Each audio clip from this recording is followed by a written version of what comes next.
Hi, everybody. I'm Stuart Russell, and I'm joined today by Martin Verwest, who is Limecraft's co-founder. And we want to have a chat today about the previous platform release that was update 24.3 that came out middle of May, middle of last month. And we managed, just towards the time of release, managed to add in some additional functionality to that update, but we didn't really have the time to publicize that and promote it properly. So that's why we're getting together today to talk about that. And this new additional functionality relates to Thesauri. And Martin, perhaps you could maybe just take a moment to explain the context to that and why we felt this was an important addition. Thanks. In a few simple words, Thesauri are basically a number of categories and subcategories used by content operators, large and small, to organize their media. Back in the days before Google ate the whole market of search, some of us were using Yahoo and some other ones that were classifying the available internet pages based on a pre-agreed set of subject references. It's something floating. Categories will split and merge along the requirements. Basically, look at your collection of compact discs. For those who still have compact discs at home, you might, as soon as you go over 100 or 200 items, you'll probably start sorting them alphabetically, according to artists or composers or whatever. So lists of composers, lists of artists. That's what it's about.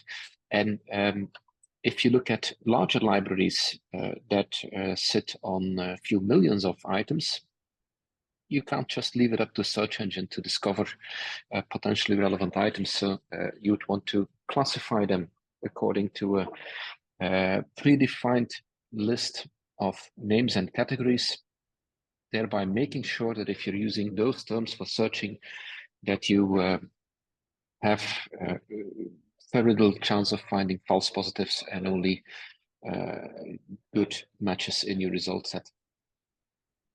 And I guess it's probably a fairly obvious question, and you've touched on it a little bit there. But what's the major benefit to this? I mean, what's the major benefit of adding that feature into our last update for users? For end users, as I mentioned a few seconds ago, the most obvious key benefit is much more efficient search. If you're using the predefined categories as search terms, all the answers given by the search engine will be 100% correct. There will be no false positives, strongly reducing the time to find the right fragments in your library. But there is a more subtle key advantage to using thesauri or taxonomies. It's at the point where data is input in the system, where you're providing descriptive metadata to the items in your media asset management system, the values of the metadata can be quality controlled at the source. So rather than sitting on a database with 10 different ways of spelling names, given a pre-agreed list of names, weeds out all the spelling variants and will reduce all the it's basically naming conventions to ensure that the data input is correct at the source. And I know from a previous conversation that you and I had that if you're working with a large organization, that whole issue of naming conventions and how they are managed, Exactly. that's really critical stuff, isn't it? Exactly. The problem starts becoming visible as soon as you're on a few hundreds of items. These can be pictures on your laptop computer or compact discs, or if they're digitized using iTunes or whatever as a music library, intuitively you feel that the value of the assets is hidden in the metadata. If there's no metadata, you'll not be able to find it, and it simply doesn't exist. Mm-hmm.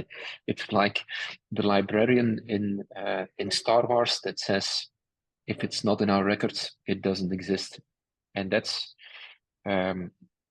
directly linked to the accuracy and the consistency of the metadata. And this boils down to the management of naming conventions. And of course, the larger your database is growing, the more you enter into the space of companies that having to manage really large databases, or multinationals that are operating on millions of assets. There it becomes a mission critical feature. Without pre-agreed names, that entire inventory of content becomes completely useless. Yep, no, it sounds like a really powerful feature. If anybody watching wants to know a little bit more about that, if they go to to our website, which is limecraft.com, there is a section on our blog page that relates to release 24.3, and you can click on that, and there's some additional information about Thesauri. There is also some links to our knowledge base, which is a really useful repository of information on Limecraft and our platform. So we'll put links in the description to the knowledge base if anybody wants to find out more. Thanks for joining us today, and we'll see you again soon.